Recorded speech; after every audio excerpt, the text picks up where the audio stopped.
નમસ્કાર.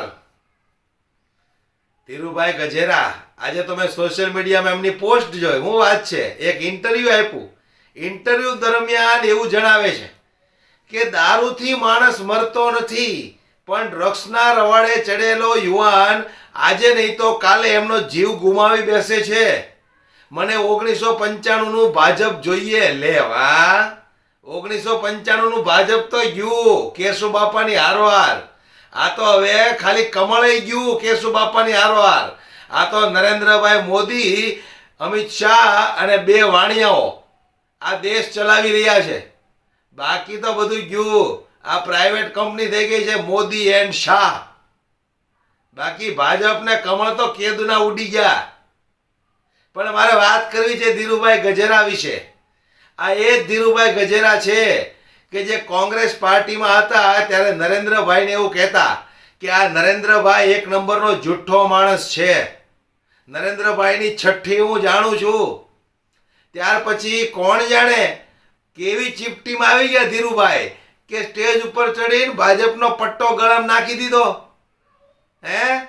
ત્યારે તમને ખબર નહોતી કે ગુજરાતની અંદર આટલો ભ્રષ્ટાચાર ચાલે છે, ગુજરાતની અંદર બેફામ દારૂ વેચાય છે, ગુજરાતની અંદર ચરસ, ડ્રગ્સ, અફીણ, ગાંજા જેવા નશીલા પદાર્થો વેચાય છે. ત્યારે તમને ધીરુભાઈ ખબર નહોતી? બધી ખબર હતી. ત્યારે તો ઉલટાની વધારે ખબર હોય. વિપક્ષમાં હોય એટલે વધારે ખબર હોય. તો એ વખતે કેમ ન બોલ્યા?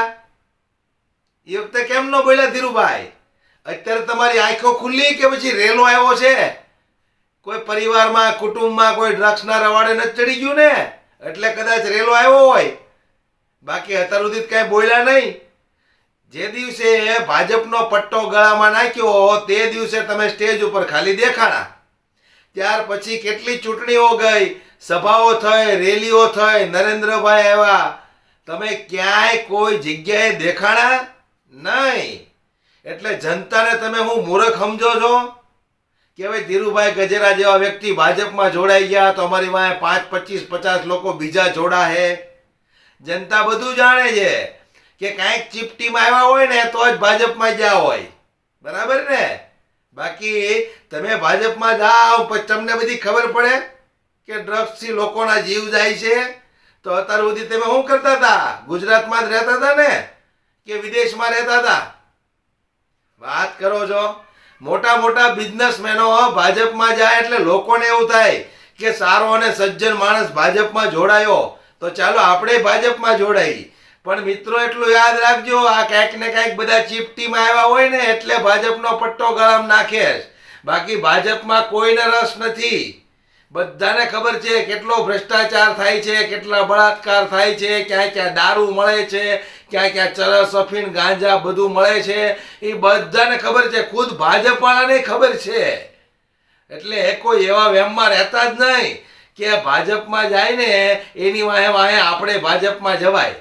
આ ટીલા ટપકાઓ ભાજપના વખાણ કરે છે એટલે તમને શું હોય કે ભાજપ હારી પાર્ટી છે એટલે આ ટીલા ટપકાઓ બધા વખાણ કરે છે. મંદિરમાં બેઠા બેઠા ભાજપની દલાલીઓ કરે છે. શું કામ? પોતાના કામ કઢાવવા માટે, પોતાના રૂપિયાઓ વાઇટ કરવા માટે. કોઈ જાતની રેડ ન પડે, ટેક્સ ન લાગે, ફલાણું ન થાય. પોતાના કામ કરાવવા માટે આ લોકો દર વખતે ચૂંટણી ટાણે આવીને કહે તમને ફરી એક વખત નરેન્દ્રભાઈની જરૂર છે. તો નરેન્દ્રભાઈને મંદિરમાં જ લઈ જાવ ને, આરતી ઉતારો નરેન્દ્રભાઈની. આમ રેઢા હું કામ ને રખડવા દો? કોકની હું કામ ને પત્તે ઠોકો છો? હાલી નીકળ્યા છો, ચૂંટણી ટાણે દલાલી કરવા આવી જાવ છો. પછી તમારા કેવા ધંધા છે મંદિરની અંદર એ બધાને ખબર છે. એટલે આવા દલાલોથી અને જે બિઝનેસમેનો ભાજપનો પટ્ટો ગળામાં નાખે ને એવા સારા સજ્જન માણસોની પાછળ પાછળ કોઈ ભાજપમાં ન જોડાશો. તમારી આવનારી પેઢીઓ તમને ગાયલું દેહે અને સ્ટીલના જીવડા પડશે. હાયરો આજે ધીરુભાઈ જાગી ગયા. મને તો બહુ નવાઈ લાગી. ધીરુભાઈએ વળી ડ્રગ્સ વિશે થોડું જ્ઞાન આપ્યું. લે તો હવે હર્ષભાઈ સંઘવી તમે શું કહો? કે આ ધીરુ ગજેરા તો ખોટું બોલે છે, તદ્દન જુઠ્ઠા માણસ છે.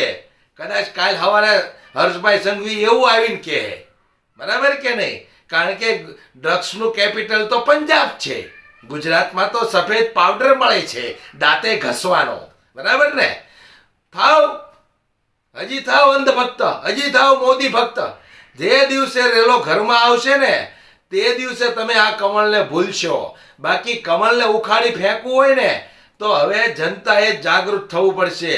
અને ભાજપના જે ભક્તો છે ને એમના ઘરે રેલો આવશે ને કે આવા કોઈ ડ્રગ્સના રવાડે ચડી જાય, કઈ દારૂના રવાડે ચડી જાય, કંઈક સંડોવણીમાં ભરાઈ જાય, એવો જ્યારે રેલો ઘરમાં આવશે ને એ લોકો તો ત્યારે જ જાગૃત થાય. બાકી હવે બાકીના વધેલા લોકો જલ્દી જાગૃત થઈ જાય તો આ કમળને જળમૂળમાંથી ઉખાડીને આપણે ગટરમાં ઘા કરી દેવો છે. બોલો, છો તૈયાર? તો આ વિડીયોને ખૂબ શેર કરજો, દરેક લોકો સુધી પહોંચાડજો. ધીરુભાઈ ગજેરા સુધી પહોંચે તો આ વાંધો નહીં. નમસ્કાર.